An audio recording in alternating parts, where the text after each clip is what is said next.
Hey everybody, and welcome to the 5 Bytes Podcast. I'm your host, Rory Monahan.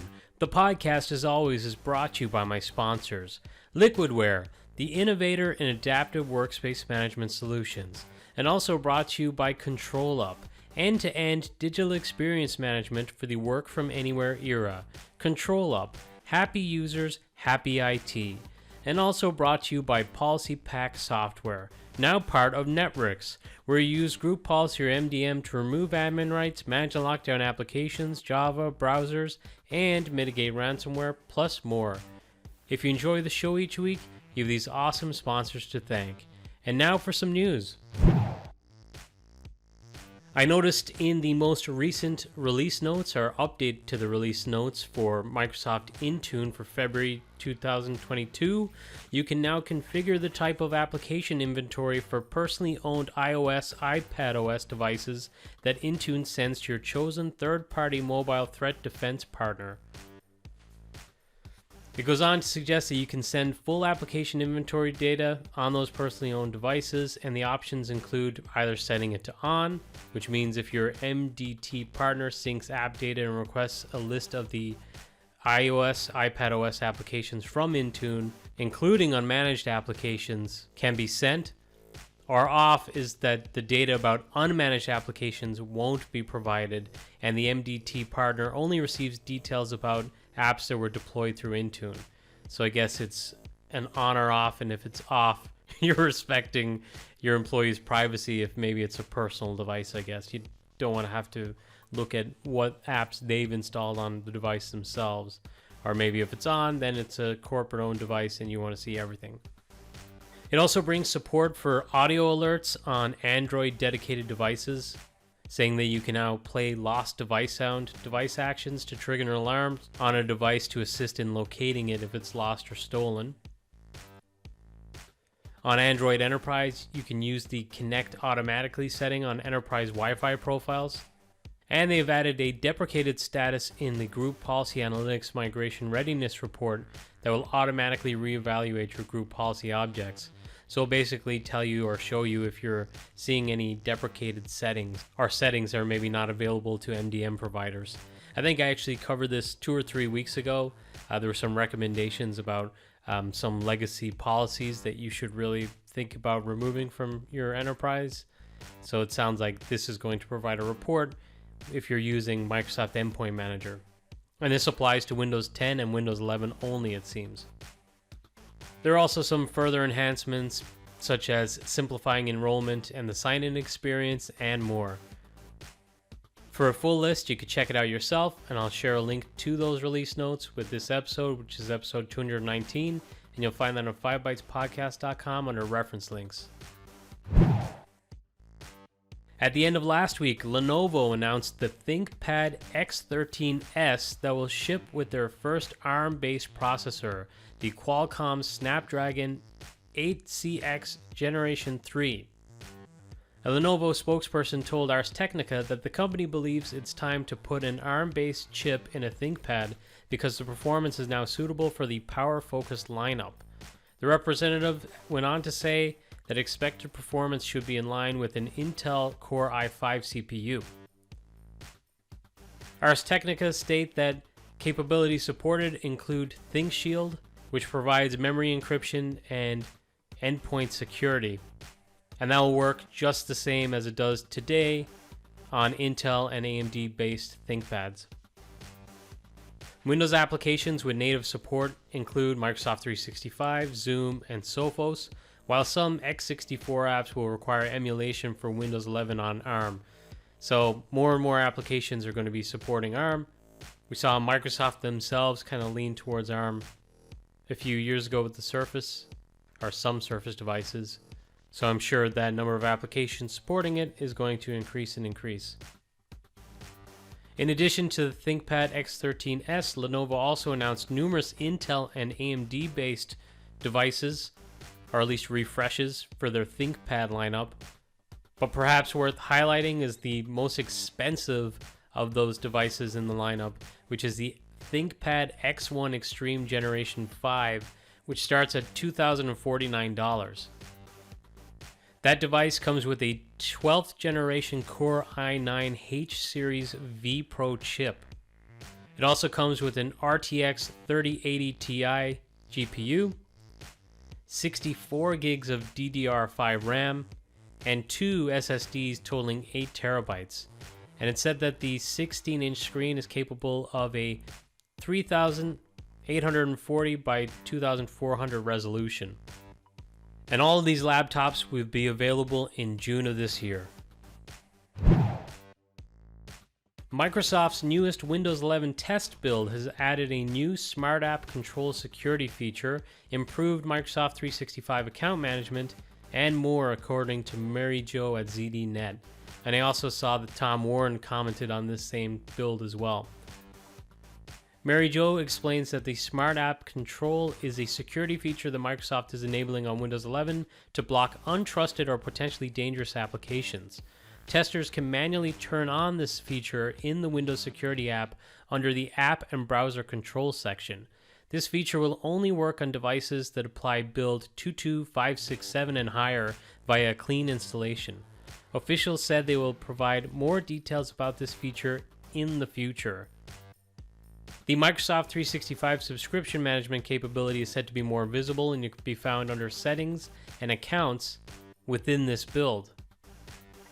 In addition, in the subscription card area, Microsoft is enabling users to see their subscription payment information and to be notified when their methods need updating through payment details.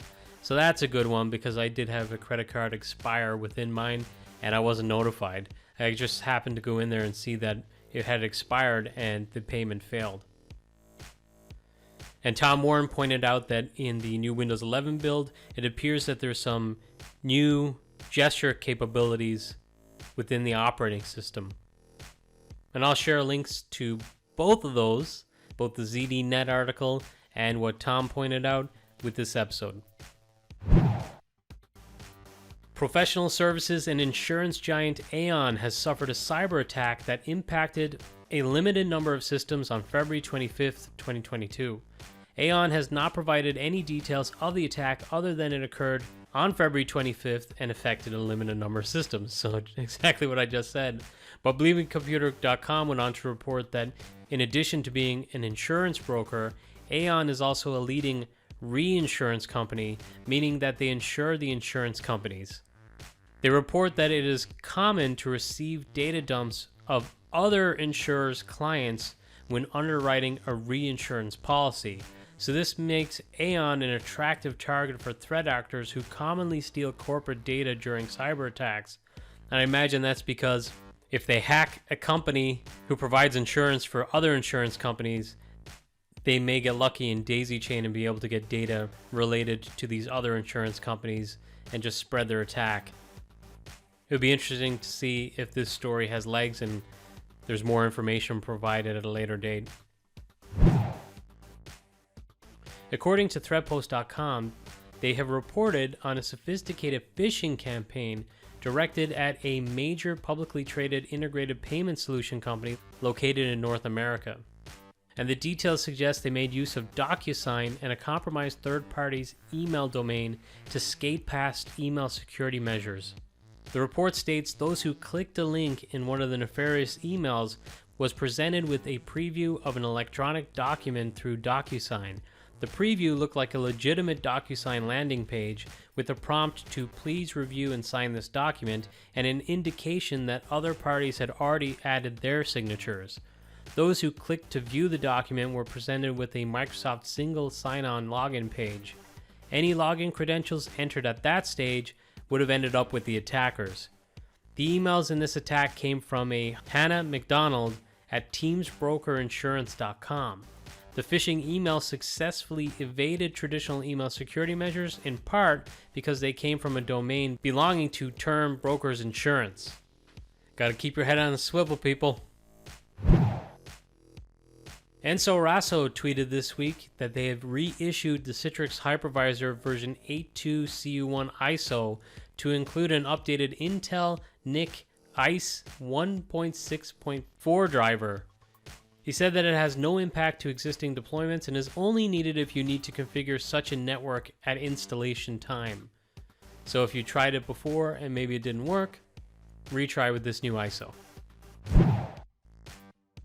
Just a reminder, as we're just over a month away, but the excellent EUC Masters Retreat is going to take place in Scottsdale, Arizona from April 8th through April 10th.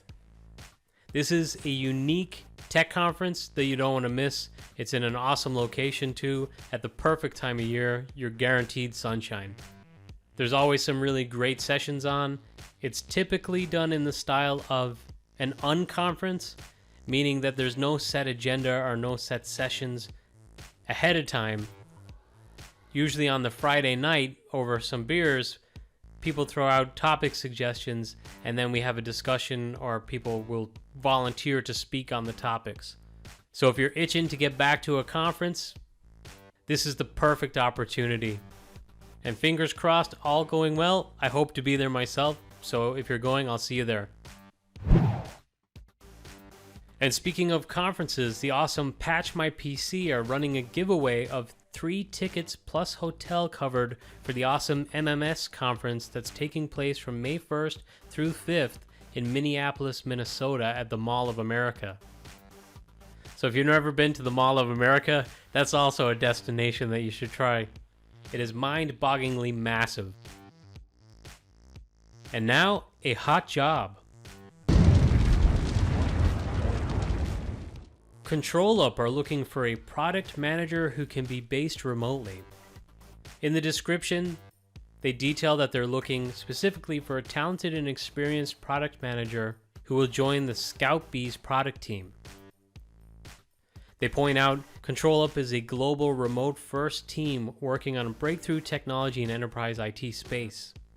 Employees are measured by results, not hours spent, and are real members of the venture. Responsibilities for this role include collaborating with prospective users and clients to understand and anticipate their needs and translate them into product requirements, define, develop, and launch innovative new synthetic capabilities, engage directly and regularly with customers to gain an in-depth understanding of their needs, defining the vision and roadmap for the team's product, managing the product backlog and prioritizing them based on changing requirements, and more. Requirements include proven product management experience with demonstrated success in product definition activities, ideally in an enterprise SaaS company, experience with enterprise software products in the networking and IT space, good understanding of cloud platforms and corporate networks, knowledge of network protocols, web technologies, and SaaS products, and also experience with IT monitoring products and tools.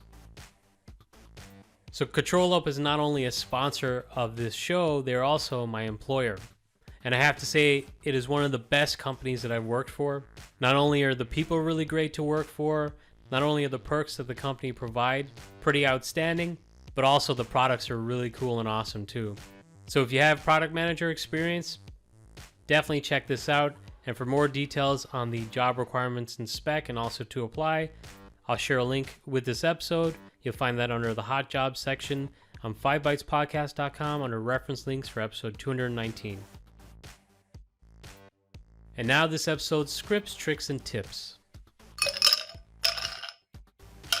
Joe Stalker this week shared a tip that he credits to Joshua Gatewood. And that is, with PowerShell, you can force your Azure Active Directory dynamic groups to recalculate with a simple PowerShell commandlet. And that is the set-Azure ADMS group commandlet with a few parameters. I won't read it out on this episode, but if you're listening to the audio only, you could see the commandlets on the YouTube edition of this episode, which you'll find at 5bytespodcast.com, or I'll link to the tweet that contains the PowerShell commandlets in the reference links. Brian Timp had a pretty straightforward tip, and that was that he started using Windows Sandbox this week, and he says he doesn't know why he didn't do this earlier, as it speeds up testing of his application install scripts and packaging big time. And I'll have to say that I used Windows Sandbox quite a bit in the past, probably less so now because I'm a little more scatterbrained recently. But yeah, it's a really great way to have this kind of disposable throwaway VM instance that you can just use as a playground, a sandbox, and it keeps you with some relative protection. So if you haven't tried Windows Sandbox yet, in particular, like if you're installing applications and doing some packaging work, check it out. Now, just to promote a couple of things that I'm involved with, if you don't mind. This is not a webinar, so I couldn't put on a weekly webinar, but Trent and Ty and I will be presenting at the HIMSS conference on March 14th in Orlando, Florida. Our topic is labeled Work from Home Emergency Response, Speed Trumps Perfection. We'll be talking a little bit to my experience working in healthcare IT at the beginning of the pandemic, maybe talk about what I learned, what maybe could have done better in hindsight, and also just, why things were not initially perfect when everyone was rushing to support work from home, but also how you can maybe work on getting closer to perfect now that it seems that this work from anywhere and work from home strategy is likely to turn out to be more long-term. And if you'd like to attend that and you're going to be in Orlando, that session is the PD2 session. And also last week, we hosted yet another cloud paging user group meetup. And at the meetup, we had Ryan and we from Numescent speak on some cloud paging server design information, optimization tips, and more. But also we got a cloud pager demo. So if you were part of the user group last year before Cloud Pager was launched, they gave our group an exclusive sneak peek to see the new product. Well, now that it has launched, they gave us a more detailed demonstration. And if you'd like to see this demonstration for yourself, or even to just view the entire recording from the last meetup, you can find that in the Cloud Paging User Group Slack workspace, and you can be invited to that by joining the Cloud Paging User Group. And you can find that at cloudpagingug.org, and I'll share a link to join with this episode. Well, that's it for this episode. Thank you all so much for listening.